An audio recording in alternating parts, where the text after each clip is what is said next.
Hi, everybody. Welcome into Sports Talk Chicago. Great to see all of you right here with us on a beautiful Sunday afternoon in Chicagoland. John Meadows directing and producing. Jon Zaghloul here with you hosting. We have so much to get to today. The Bears' Super Bowl odds have been boosted after this past week. It's very exciting to see what could happen for them this year and how far they could go. We'll discuss and have a really good conversation on that. Have some news for David Montgomery. Turns out the Bears actually pursued him along with Minnesota. What went wrong, though? Why did the Bears not get him? Why could they not close the deal? We'll discuss. Plus, Cubs and White Sox wrapping up their opening weekend. We'll discuss how both them did and what they could improve upon for this upcoming season. Appreciate all of you being here with us today. We're live on YouTube, Twitch, and Facebook at Sports Talk Chicago. Follow me personally at John Z Sports all over the place. Support our sponsor, Amish Country Farms, for the best Amish food in all of Chicagoland. Get them up today in Orland Park. Pie order forms going around. If you want a custom fresh pie from the Amish of Northern Indiana, give them a call or stop in today. Tell them Sports Talk Chicago sent you. And within a week or two, they will get you a nice, good pie for special events coming up. You don't want to miss it. Head on over there today. Well, I want to start today with this. Are the Bears really going to be in the Super Bowl this year? Probably not. We all know that. But there's been some interesting movement on the betting lines regarding the Bears, and it turns out a lot of people are now betting on the Bears to win the Super Bowl. Do we think it's possible? Yes, I guess, but not really. But bettors seem to think it's going to happen. The Bears have reportedly boosted their Super Bowl odds the most this offseason so far. Based on data from Odds Checker, since free agency opened, over 26.2% of bets were placed on the Chicago Bears winning the 2024 Super Bowl. At the end of February, DraftKings had the Bears listed as a plus 8,000 long shot to win the Super Bowl, with only 4 teams ranked below them. So it turns out the Bears are being bet on. Now, this could just mean nothing. It could be a whole trap by Vegas, and I'm not a big betting guy myself. I'm not going to sit here and tell you spend your whole life savings on a big bet like this, but I will say it makes sense. And what really this whole thing shows is that the whole league is catching on.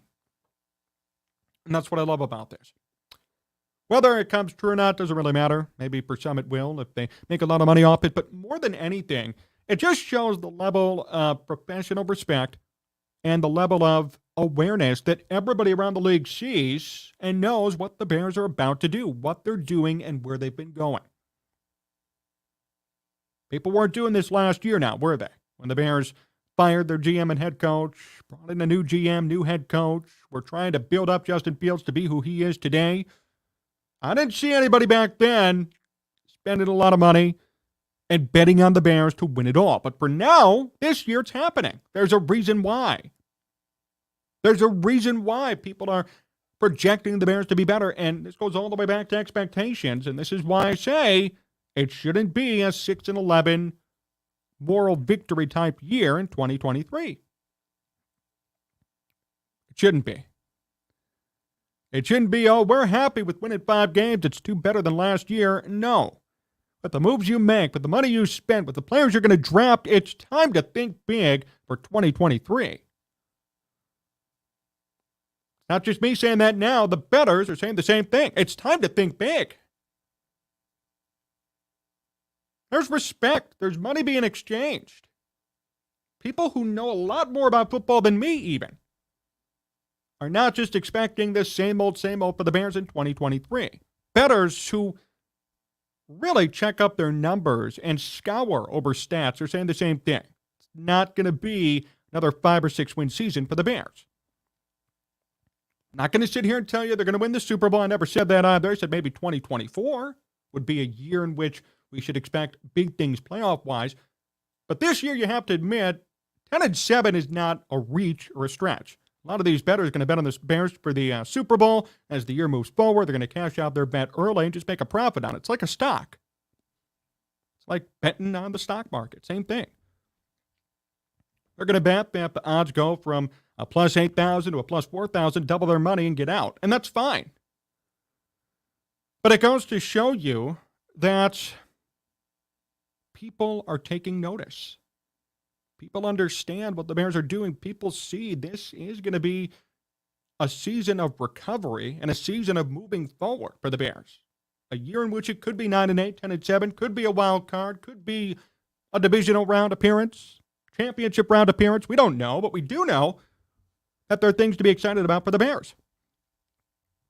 We do know that the NFC North, in my opinion, is still wide open. And nobody could tell me otherwise. I know Detroit is the favorite. That's actually true according to a lot of betting websites that you're going to look at, and that's fine. Detroit certainly deserves that sort of recognition. They took away David Montgomery, which we're going to talk about in the next segment. They have Jared Goff, who, when healthy and when the right system is around him, is certainly capable of good things. They have a high-powered offense, and they've improved their defense a bit. Detroit is the favorite, for sure. But that doesn't mean the Bears can't make some noise this upcoming season.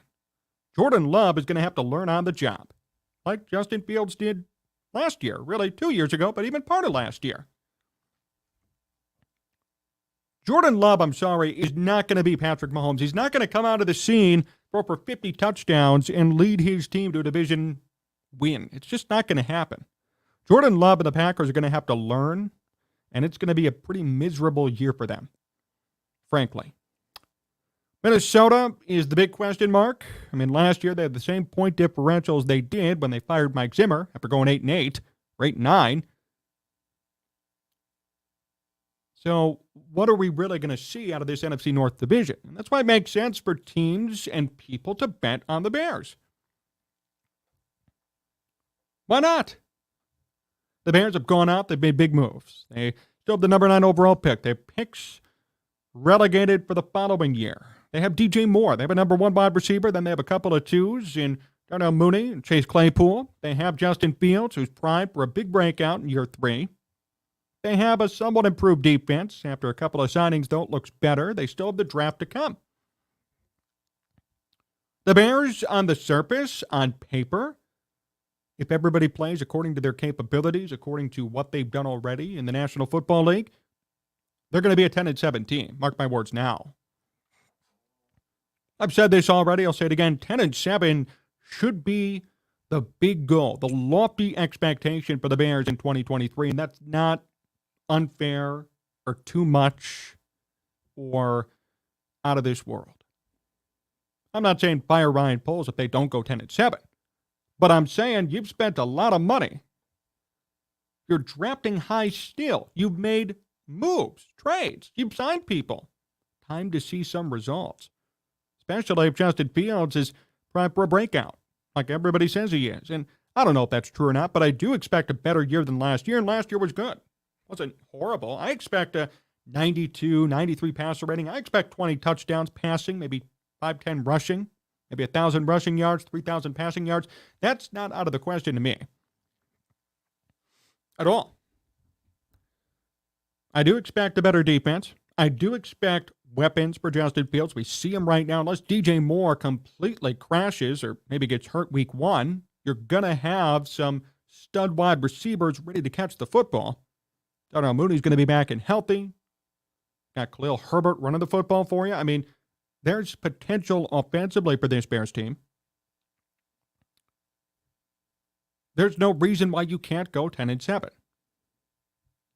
I'll say this every week we have a show if I have to really pound it in everybody's head, because it's true. 10-7 should be the expectation. It should be the norm.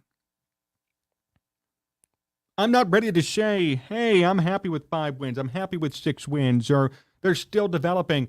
They're still developing, but the era of rebuilding, the era of tanking is over. Time to win. Now. And all these things that bettors are doing behind the scenes that no one's really talking about supports it.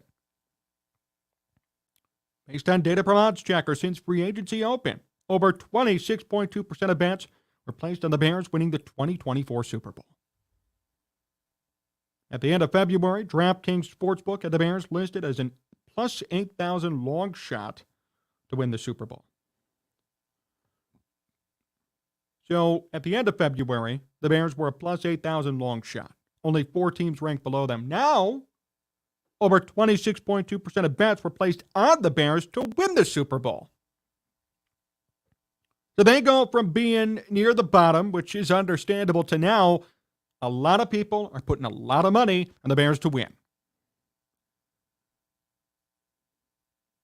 They're going to be better than 3-14. I can guarantee you that, at least.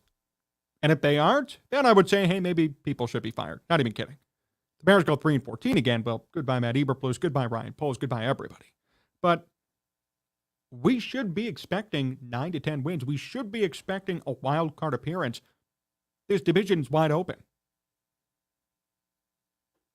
A stud Hall of Fame quarterback is leaving, supposedly. Maybe. We'll see. Things are going to be different. The Bears have made moves. They've made changes. They've supported Justin Fields. They have a draft still to come. These odds and what these bettors are doing makes sense. And we do need to notice and follow these trends. I'm not going to sit here and tell you I know betting or you should do this or hey, I got an inside scoop. I don't. I don't even bet. But I do know this. Where the money goes, that tends to be where things go during the season. I do know that.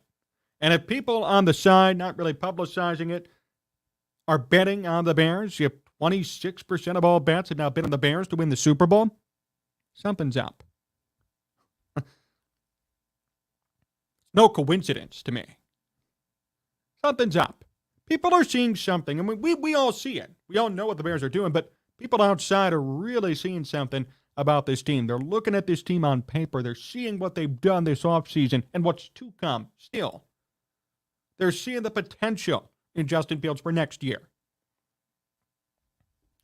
The Bears are not going to be a run-of-the-mill type team this season. I just don't see it, and I can't fathom it.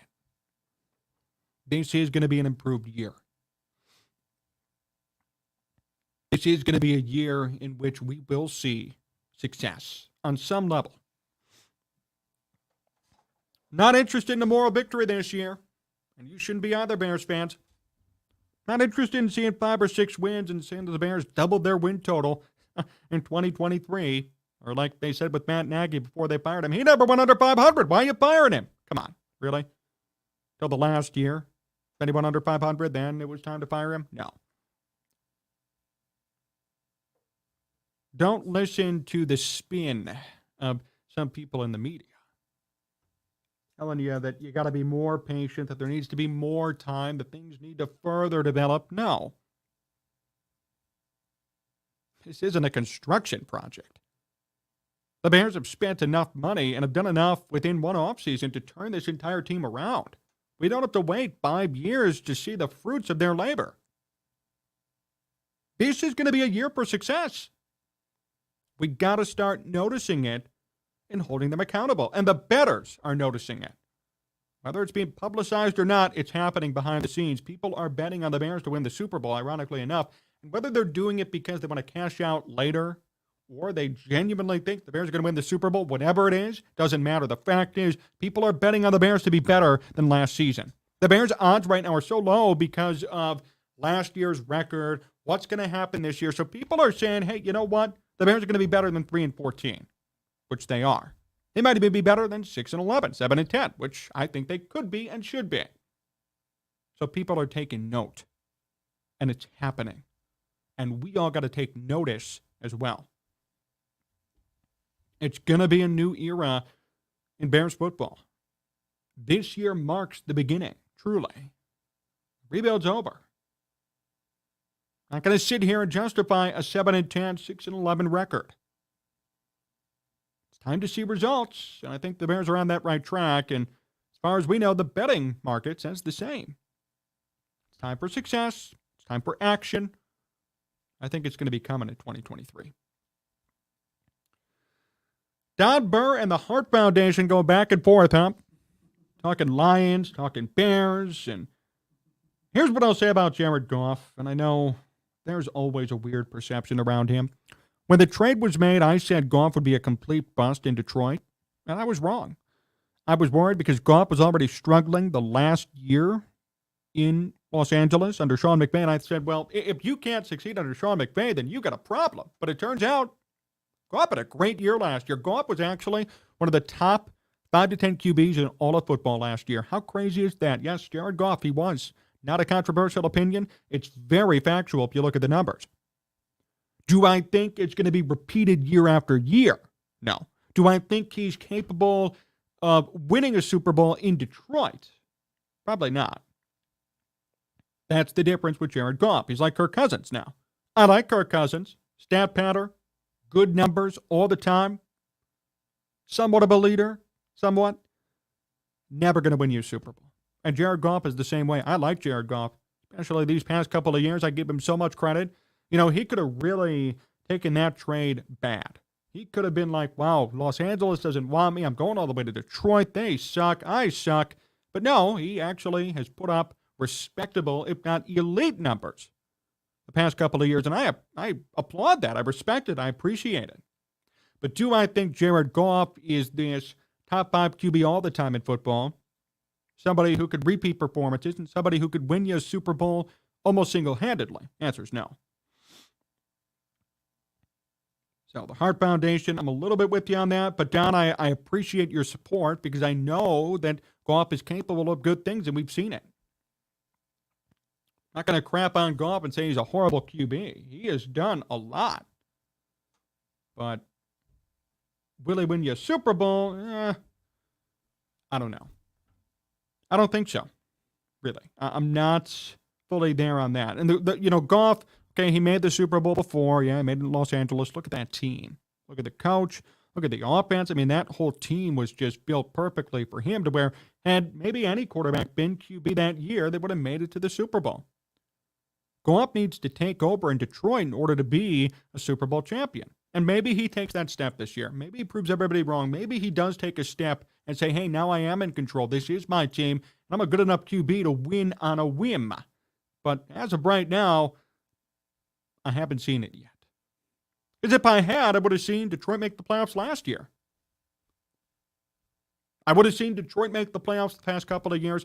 I would have seen the Rams keep Jared Goff instead of trade him away for somebody else who now barely can play in Matt Stafford. So before we sit here and really defend Jared Goff, I would say look at the past. Yes, he's made the playoffs 6 times. Yes, he's made a Super Bowl. But has he ever won it, and has he ever put a team on his shoulders to carry them there? Last year could have been the first time where I would have said, hey, Jared Goff's a little bit different. He really carried this team, and he did to an extent, but they didn't make the playoffs.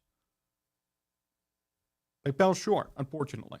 If we want to talk about Jared Goff as a leader and as some great QB, let's make sure the context is there. I will not say that if he had an opportunity to carry his team and he fell just a little bit short. I wish him the best. I hope this year he does it. But as of right now, we just haven't seen it yet. Well, this is Sports Talk Chicago. Jon Zaghloul here with you. We have John Meadows with us, directing and producing. And speaking of the Lions, they have poached one of our own. They have taken David Montgomery. They have made him their starting running back, and he will be great.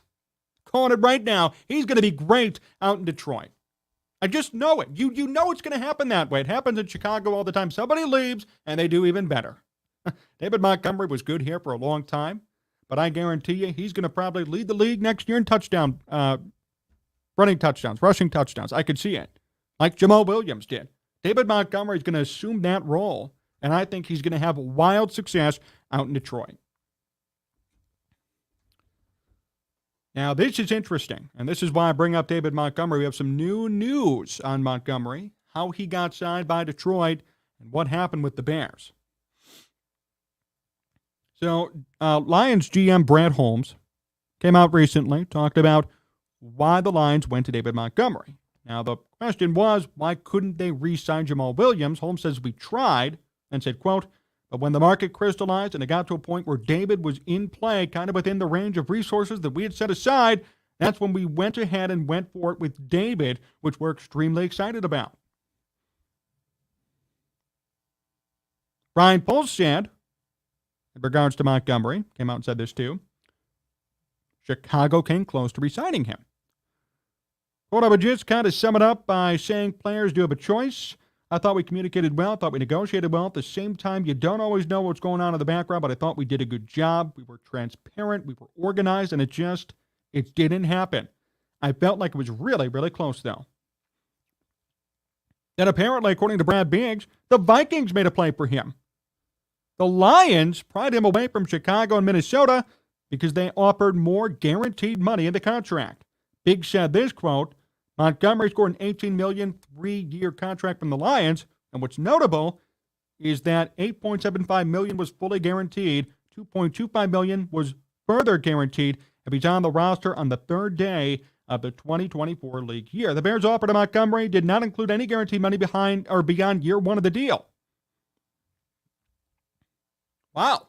So we're seeing everything play out. And here's what I find funny. Everybody has something to say about David Montgomery. That means he's a good player. If Brian Poles has to come out and justify why Montgomery wasn't signed, then the Lions are talking, the Vikings are talking, all this reporting's happening, something's going on. David Montgomery is a quality piece, and I'm still disappointed that nobody could come to a deal with him, because I'll tell you what, we talked about this months ago. I was actually on the Tape Never Lies podcast, their YouTube show too. And we were talking about David Montgomery, free agency, how much would you pay for him per year to keep him? I said $10 million is my max, and I'd even be a little bit uncomfortable doing that.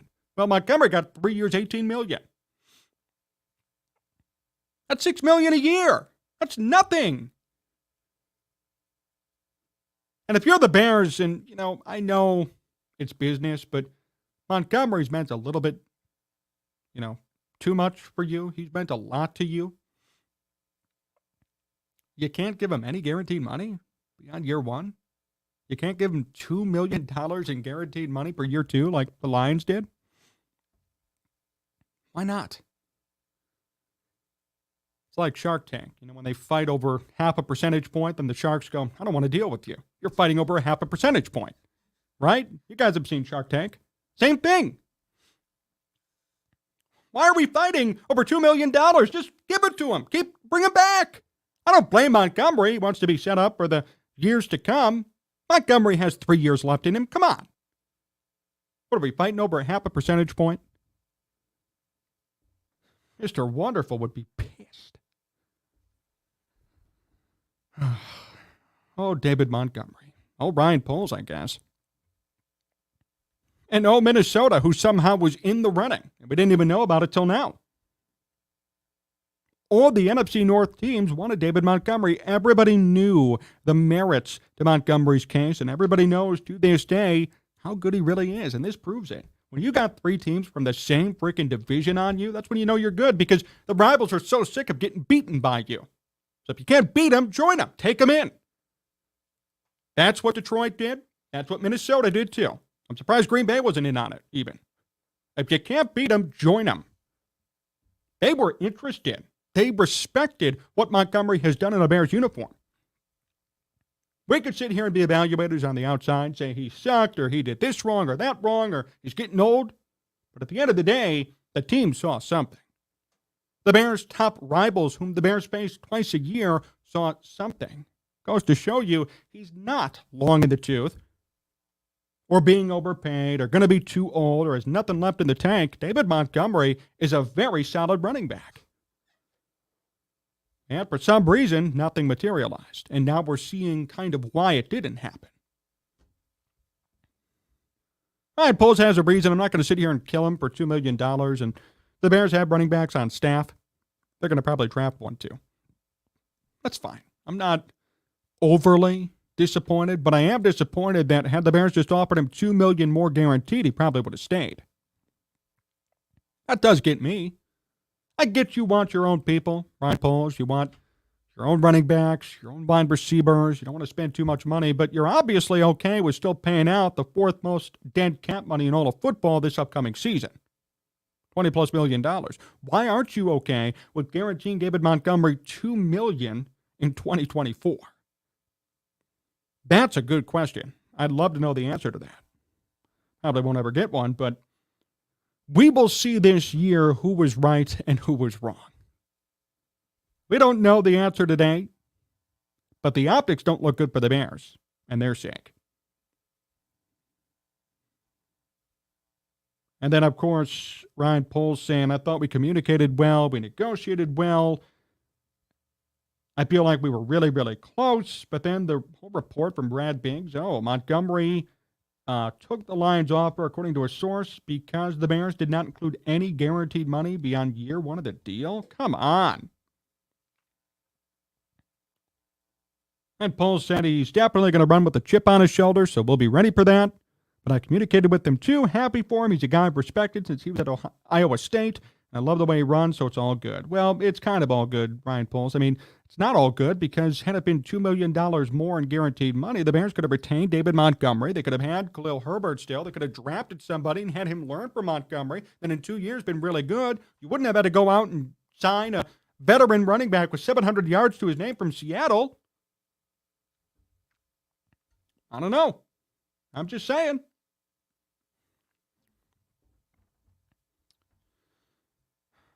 Montgomery's the real winner, though, more than anything. And I think this is an opportunity to praise what he's done in the Bears uniform and give him the credit that he deserves.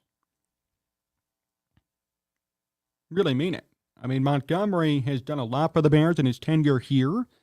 He gets paid good market value, maybe a little bit underpaid, but it's a discount for other teams. You give them guaranteed money for years 1 and 2 if you're Detroit, for the most part. Why not? This is not a bad deal at all for anybody.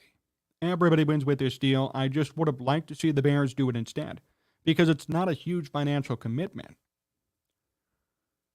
It's not like it would have made a big dent in the Bears' plans moving forward. At least I don't see it that way. Would it have really made that big of a dent in the Bears' plans for Ryan Poles or the Bears' payroll or the salary cap in 2023 and 2024?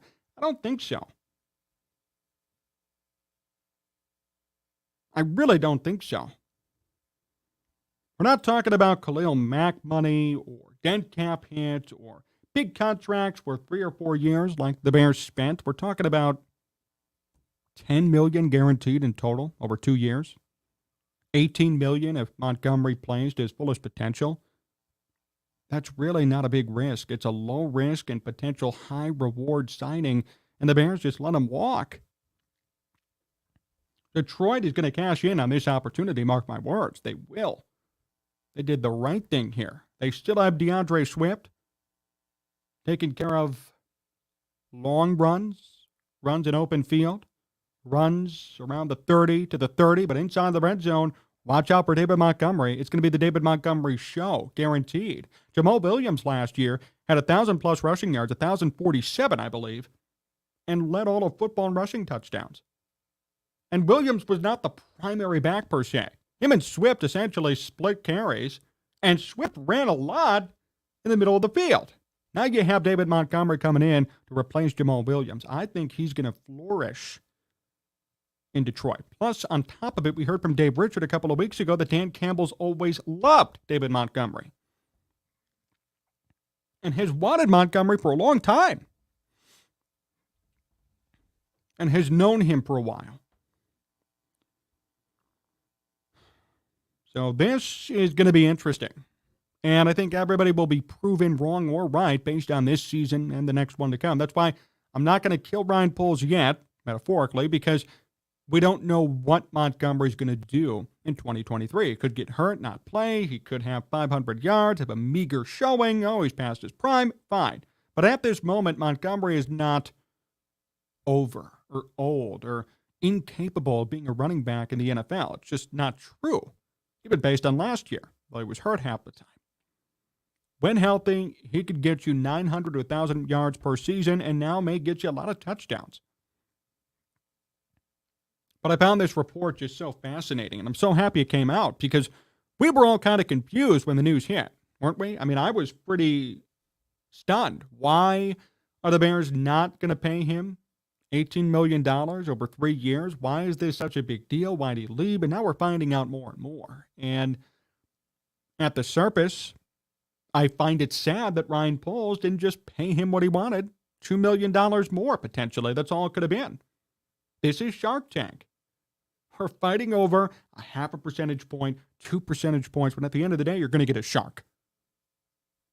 All these entrepreneurs, I have a great business. I don't want to lose my valuation. I don't want to lose my company. Well, I'd rather give up 15% of my company for 200 grand and just do it and know I have a shark than, 12.5, 10% going back and forth. You're going to get a damn shark, dude. Just make the deal.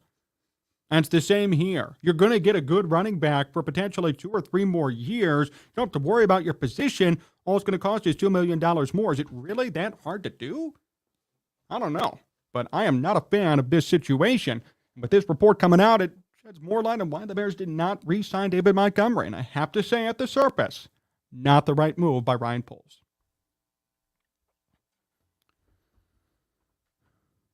Monty's gone. Let's please move on. I mean, I'm okay with moving on, but this report's new, and I think it's fascinating as to why it did not work out. And this is something that we're going to have to hold Ryan Poles accountable for if it goes wrong.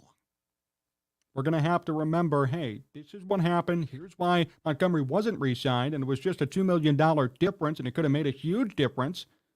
So if Montgomery plays his butt off this upcoming season, hey, Ryan Poles, you kind of made a mistake here. He's made a lot of great signings and great moves, Ryan Poles. I'm happy with what he's done, but I will say, this could be one of those few ones that got away from him a bit.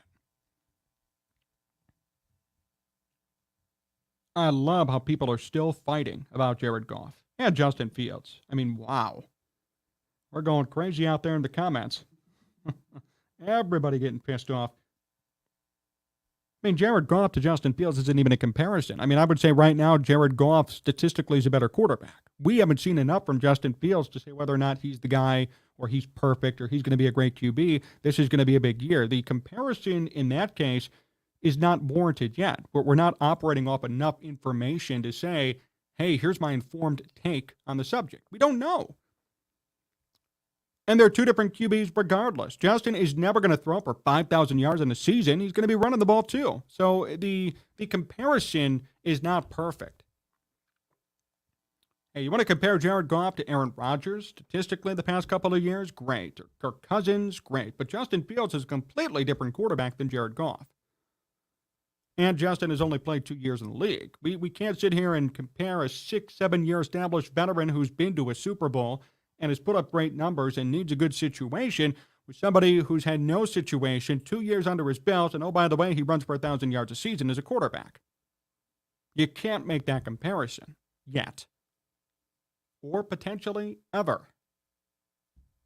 Justin Fields is not the same or close to Jared Goff, and Jared Goff is not close to or the same to Justin Fields. And that's okay. Every quarterback's different. Every quarterback has a style. I think we got to remember that too. We got to remember that there are differences in these two guys, and it's okay, but it's just the truth. It's not an apples to apples comparison. That's what I'm trying to say. It's not a perfect comparison. Need to keep that in mind. Sports Talk Chicago, here with Jon Zaghloul, John Meadows directing and producing. We're sponsored by our good friends at Amish Country Farms. Hit them up today in Orland Park. Pie sales are ongoing. If you want a custom pie from the Amish of Northern Indiana, head on into the store, give them a call, fill out a custom pie order form, and within a week, they'll get it to you. Some really good pies, I have to say. Shoe fly pie, lemon cream, so many good pie options that you could choose from. Chocolate peanut butter, that one's really good with some whipped cream on it. Hit them up today in Orland Park, Amish Country Farms. Hit the link in the live chat feed. Follow their Facebook page and tell them Sports Talk Chicago sent you. A couple of more segments here to go on this program. You want to contribute to the conversation, hit us up in the live YouTube chat. You can follow us everywhere, YouTube, Twitch, and Facebook. We're live at Sports Talk Chicago. You can follow me personally at John Z Sports all over social media. DM me, comment, follow me. I'm responsive to all of you as we talk more Chicago sports. Cubs and White Sox have been back in action. Spring training is over. Opening day is here. Opening weekend has been here. I want to use these final 2 segments of the program to recap what they've been doing. Cubs fans, you might get pissed at me. White Sox fans, not so much. Maybe. I don't know. So the Cubs have started out this season 1-2. They've dropped a couple to Milwaukee. Brewers won today 9-5. Cubs have actually had some decent starting pitching to start off the year. Marcus Stroman has done great in his first start. Justin Steele, very good. Jameson Taillon got roughed up a bit today. But here's the kicker, at least in today's game against Milwaukee. The Cubs had a bullpen catastrophe. Julian Merriweather pitched today 5 earned runs in 2/3 of an inning. And Jameson Taillon gave up 3 in his start. Only 2 strikeouts. Not a good showing for the Cubs in this first series. Now, again, first series, I'm not going to say this whole season is doomed because of 3 games, but really not the best start for them. And here's something that I found interesting. I want to check to make sure that hasn't changed. Cody Bellinger is 0 for 11 to start out this year. Cody Bellinger is 0 for 11. Eric Hosmer is 0 for 7. Now, here's the thing. I'm okay with Eric Hosmer being 0 for 7. It's a joke, but the Cubs are paying him a prorated league minimum salary. I think it's $750,000 or $530,000, something along those lines. The Padres are paying the rest of his salary. So that's fine. I mean, really, you're bringing in somebody with some experience for no money. I'm okay with that. Cody Bellinger was paid for a 1-year contract, right around $20 million. I want to make sure I cite that correctly. Cody Bellinger, yep, a 1-year deal, $12.5 million in 2022. He's going to get $25 million in 2024. Let's make sure, $17.5 million this season. Cody Bellinger is making $17.5 million from the Cubs this year. Now, why they signed him at all, let alone paid him $17.5 million, is beyond me. I think that money could have been invested somewhere else, a starting pitcher, a different offensive player, because right now Cody Bellinger is 0 for 11. Ouch. Am I surprised? No, because Cody Bellinger has been unable to figure it out for 3 years now. You know, usually back in the day, I know I sound like an old man here, but I followed baseball for a while. When you go 0 for 11 or when you hit under 200 for an entire season, you get frickin' demoted. You go somewhere else. You learn your swing again. You don't get paid $17.5 million. We are in an era of people getting paid for just no reason, just because of a name or because of a good year 5 years ago. Look at Chris Bryant. Rockies paying him millions of dollars, 7-year, $100 million contract, and he played 35 games last year. And Chris Bryant hasn't been elite or really good in about 3 years. That's a fact. Look it up. He's been a league average hitter for about 3 years now. But they're paying him because, what, he won a World Series and the MVP in 2016? Give me a break. Same thing right here with Cody Bellinger. Wow, he won an MVP in 2019. Who cares? What's he done since then? And the answer is 0. The answer is 190, 200, 20 home runs, barely getting any at-bats in Los Angeles because he couldn't hit.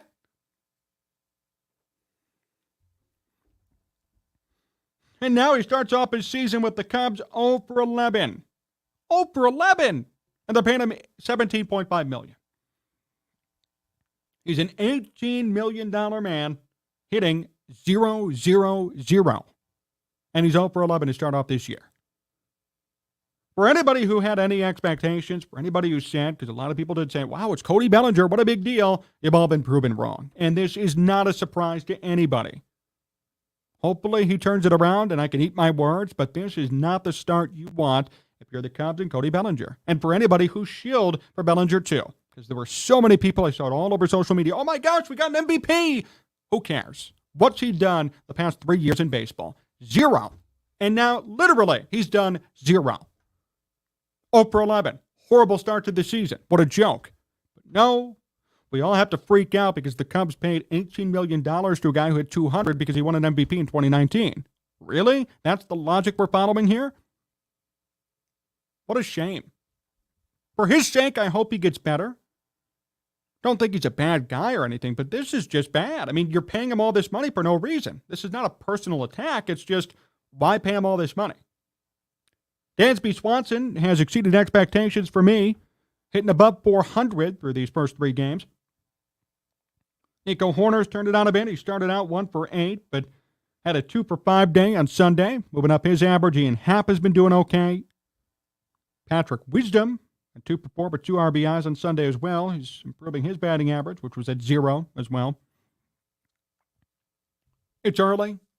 We can't make judgments after 3 games. Really, we can't. I mean, a month or two, maybe. So, very early. But so far, I don't like the Cubs' lack of offense. I mean, you have a couple of guys hitting. People do need to improve, though. They really do. Madrigal has no hits yet. Mastrobuoni has no hits yet. Yan Gomes and Eric Hosmer, we've talked about. Hosmer didn't play on Sunday, so he's going to still sit at 0 for 7. Trey Mancini got the start instead, first base, and he went 1 for 4. Cubs pitching is there, which I appreciate and like. Justin Steele and Marcus Stroman did great. Jameson Taillon, not so much. Javier Assad got blown up. Merriweather now got blown up today. Adbert Alzolay, 2 innings, 3 Ks, no runs, no hits. Great. Mark Leiter Jr., 1 inning, 2 walks, 2 Ks, no runs. We've seen some positives, and we've talked about this already. The pitching staff's going to be the key for this team.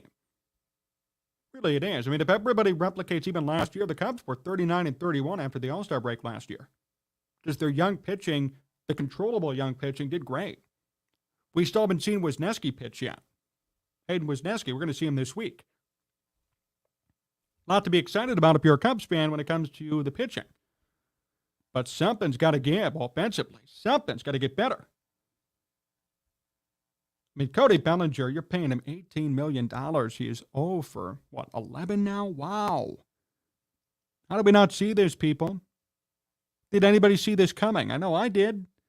Had Gordon Whitmire on the program last week, the day before opening day, and I asked him, because he mentioned Cody Bellinger, do you have any thought or inclination as to maybe a renaissance for Bellinger? And he said no, and he's been right, and we knew this.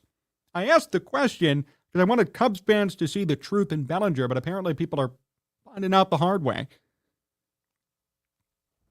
Cody Bellinger's not a bad guy. Cody Bellinger is not a horrible baseball player if we're talking about a couple of years ago, but today he can't hit the baseball, and he hasn't been able to hit the baseball since 2020.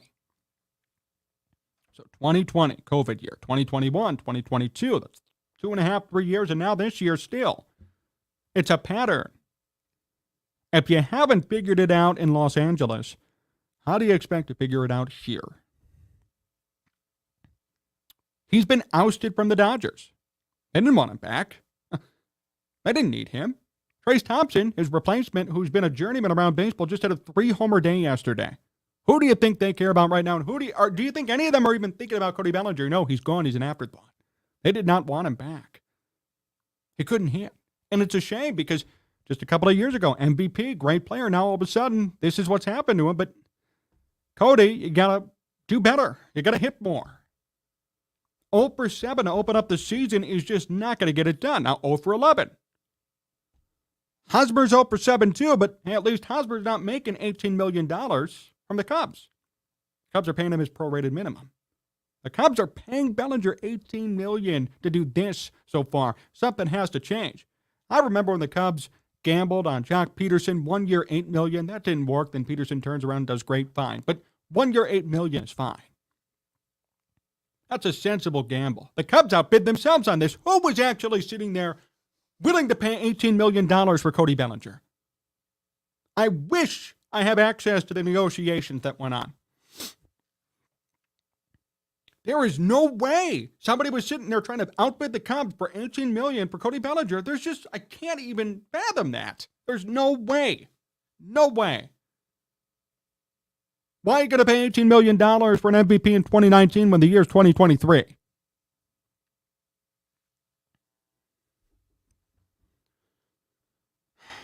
Well, the Cubs are stuck with him, at least for now. I guess the hope is that maybe he'll turn it on and Cubs could trade him away eventually at the trade deadline. But I'll tell you what, if this continues, nobody's going to want him. And then it's just going to be a waste of $18 million. And for a team that says, hey, we're a little bit worried about money and we're not there yet. And for a team that let Kyle Schwarber go a couple of years ago for $8 million, I find it very odd that they justify an $18 million signing for somebody who, like Schwarber, can't even hit above 200. Don't get it. Don't understand. Cubs pitching has done great, and that's going to be the key to their success this season. But if somebody could explain to me why Cody Bellinger is worth $18 million and why there was such a rejoicing upon his signing, let me know. I don't see anything good coming from it. Get to your comments here. Still going back and forth about the whole Goff and Justin Fields argument. I have to say I love the passion. I love the passion. I really do. I mean, I appreciate it. Not much regarding Bellinger, and that's fine. I guess I would just say that I hope Cody Bellinger improves, and I hope he gets better. I don't want the Cubs to waste money, and I don't want Bellinger to be a bust. I mean, Bellinger has an opportunity here to really revitalize his career and turn it around, but right now it's been a complete failure. So I wish him the best for his sake. Seems like a nice guy, not a bad person or no malicious intent, but dude, you got to do better. You can't be going 0 for 11 to start out your season when you're getting paid $18 million. You just can't. That's a waste of money already. Hope he gets better. Hope people see it too. Sports Talk Chicago. Here for Jon Zaghloul, John Meadows directing and producing. If you miss any of the program, find us on podcasts. We're on Apple, Spotify, also on YouTube, TuneIn, Odyssey, iHeart, any of your favorite podcasting platforms. To search up Sports Talk Chicago. We'd appreciate a review, 5-star rating. Move us up. You can subscribe to the channel here on YouTube where we have videos and live streams all the time, plus cut-up clips of each program. And hang with us always on Twitch and Facebook at Sports Talk Chicago. Find me personally at John Z Sports all over the place on social media. Last segment of the program, and as we promised, it's going to be more baseball. What have the Chicago White Sox been up to? What have they been doing? Well, they're 2-2, and they split a 4-game series with the Houston Astros. I think that's a nice start. I think that's something that people should be proud of if you're a Sox fan. Mike Clevinger got the start on Sunday, 5 innings, no runs. Mike Clevinger, yes, who we talked about, and I said he's going to be a big X factor for them this year. Clevinger was league average last year out of Tommy John surgery, but from 2016 to 2019, he was an elite pitcher in baseball for the Guardians. Elite. He was. Dylan Cease had a great start, 10 Ks in 6 innings. Lance Lynn had a good start. Even Giolito had a good start. The Sox rotation right now has an ERA for Cease of 1.42, 3.18 for Lynn, 3.60 for Giolito, and a 0 for Clevinger. That is a hell of a rotation, and we talked about this before the season. The biggest X factor for the White Sox was going to be their rotation. That's it. Their biggest X factor, the biggest thing, the biggest variable, the biggest way they could win the division and be good again, be elite, was their rotation. I think they have one of the deepest rotations in baseball if healthy and if performing. Imagine all 4 of these starters have ERAs under 4 right now through one start. And then on top of it, you still have to pitch Michael Kopech, who, by the way, had a 3.18 ERA last year and over 100 innings of work. And who's primed for a breakout. He's a great pitcher. And you still got people in your bullpen who you could use if need be as swingmen, like Kendall Graveman, even Reynaldo Lopez, who's been closing right now while Liam Hendricks is still on the IR. Lopez has thrown nearly 200 innings in the season before. 188 and 184. Although he's in the bullpen right now, you could easily use him, even as a spot starter. Sox offensively have actually done a decent job. Yohan Moncada had a big game on Sunday, 3 for 4. Luis Robert, 2 for 5. Yasmani Grandal, 3 for 4. And Oscar Colas, 2 for 5. Anderson is hitting above 400. Moncada's above 400. Benintendi is right around 300. Robert is above 300. And Colas is above 300. It's early. There's a long way to go, but I'll tell you, this White Sox team could be doing it. And we talked about it. We said we need a lot of, the Sox need a lot of players to turn it on this year. They need a lot of players to play to their potential. They need changes. Last year is not going to cut it. I was skeptical at first because they didn't make too many moves in the offseason, but I guess maybe they didn't have to yet. Maybe their guys are really going to turn it back on and perform. And I think there is a definite chip on their shoulder There's a definite feeling of we should have done much better last year. Then there was the whole Tony La Russa saga and the distractions that hurt them. There were a lot of issues. And things got better. And they improved. And they used this offseason to get better. But I'll tell you, what a great rotation. What a great rotation. And how about some great performances from Moncada, Grandal, Vaughn, Colas, Robert, Anderson, Benintendi. Literally everybody's hitting. Almost everybody. A couple of disappointments. Elvis Andrus not off to the best start. Eloy's been a little bit quiet. But that's it. That's it. Everybody's doing great. And that's exciting. And that's something we should be celebrating. Now, we were so worried about the White Sox and what they would be this season. I didn't know. Everybody was picking lofty expectations, and I just didn't see it. But I'll tell you what, if they continue down this path, they're going to win 95 games. If their rotation stays healthy and pitches to their potential, they're going to win 95 games. And although they are 500 at 2-2 right now through 4, you split with the Astros. You split a series to open up the year with Houston. This is not some rinky-dink team like, I don't know, Kansas City or even Detroit. You split an opening series with Houston. Houston is no joke. Houston is no pushover as a team. They are great. They're always around. They're always contending. They're always in the picture all the time.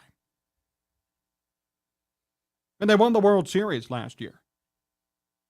You have a team who won the World Series. The White Sox come in going 81-81 last season. They come in, they split in Houston. Not bad at all. I mean, really, that's a victory to me.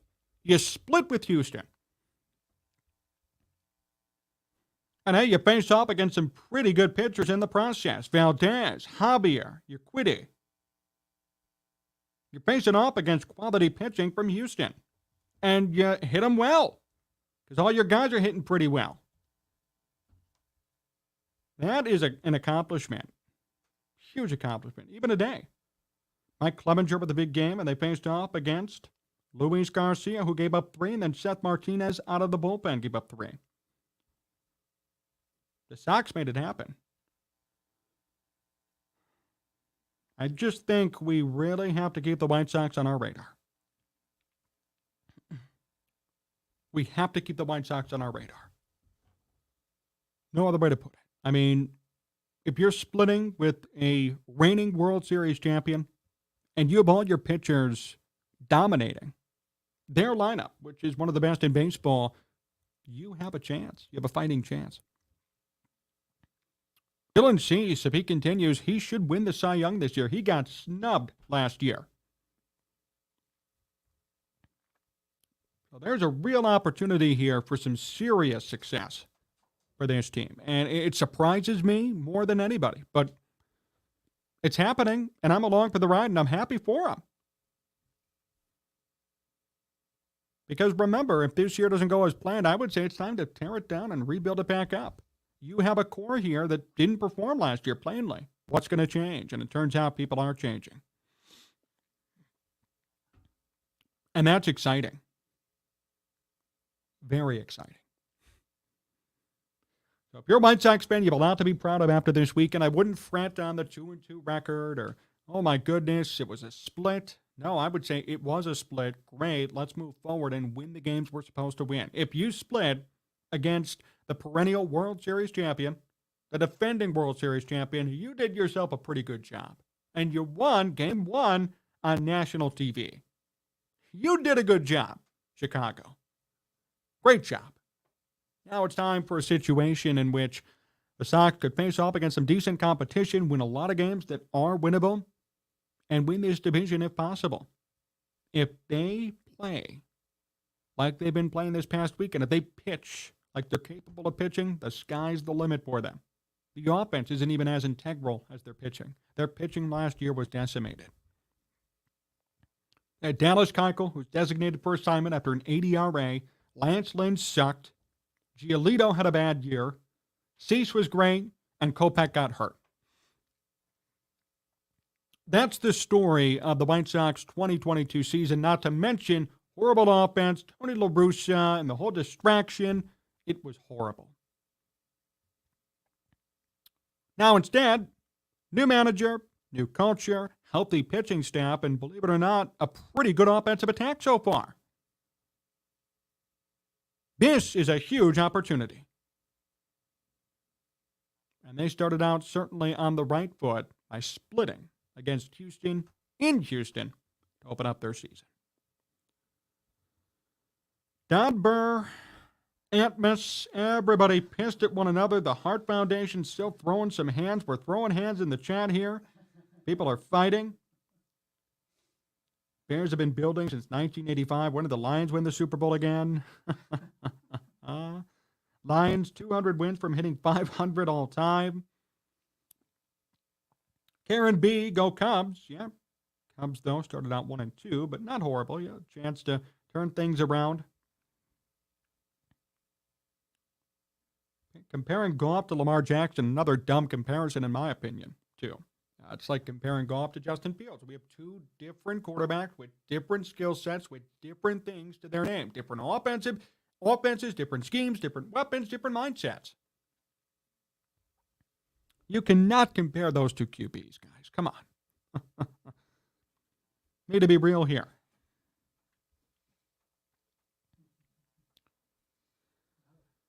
On that note, I think we'll be ready to go here on today's program. Appreciate everybody tuning in. Remember, you're going to do some things for me here if you could. Subscribe to the channel. We just hit 18,100 subscribers. We're on our quest to 20,000. And any subscription certainly helps, like the video as well.